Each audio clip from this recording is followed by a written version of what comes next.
July నాటికి Amrabad tiger reserve ను పూర్తిగా ప్లాస్టిక్ రహిత జోన్ గా మార్చేందుకు కార్యాచరణ ప్రణాళిక సిద్ధం చేయాలని ప్రధాన కార్యదర్శి శాంతికుమారి అధికారులను ఆదేశించారు.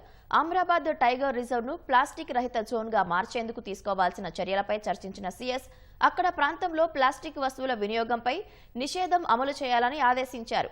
కాగితం, జనపనార సంచులు, విస్తరాకులు తదితర పర్యావరణ అనుకూల ఉత్పత్తుల వినియోగంపై ప్రజలకు అవగాహన కల్పించాలని సూచించారు. ప్లాస్టిక్ వినియోగాన్ని నివారించి ప్రత్యామ్నాయాలను ప్రోత్సహించేందుకు అమరాబాద్ అటవీ ప్రాంతంలో అదనపు చెక్పోస్టులు ఏర్పాటు చేయాలని నిర్దేశించారు. మీడియాలో ప్రచారం సహా పంచాయతీలు, జిల్లా, రాష్ట్ర స్థాయిలలో సైన్ బోర్డులు ఏర్పాటు చేసి ప్రజలకు అవగాహన కల్పించాలని అధికారులకు తెలిపారు. టైగర్ రిజర్వ్ ఏరియాలో ప్లాస్టిక్ వాడకంపై నిషేధంపై హైవే వెంట ఉన్న స్థానిక వ్యాపారులకు అవగాహన కల్పించాలన్నారు. రిజర్వ్ పరిధిలోని 4 ఆవాసాల్లోని ప్రజలను తరలించే ప్రక్రియ వేగవంతానికి ఆదేశించిన సీఎస్ హరిత నిధి నిధులను ఆ ఏడాదిలోనే వినియోగించుకోవాలన్నారు.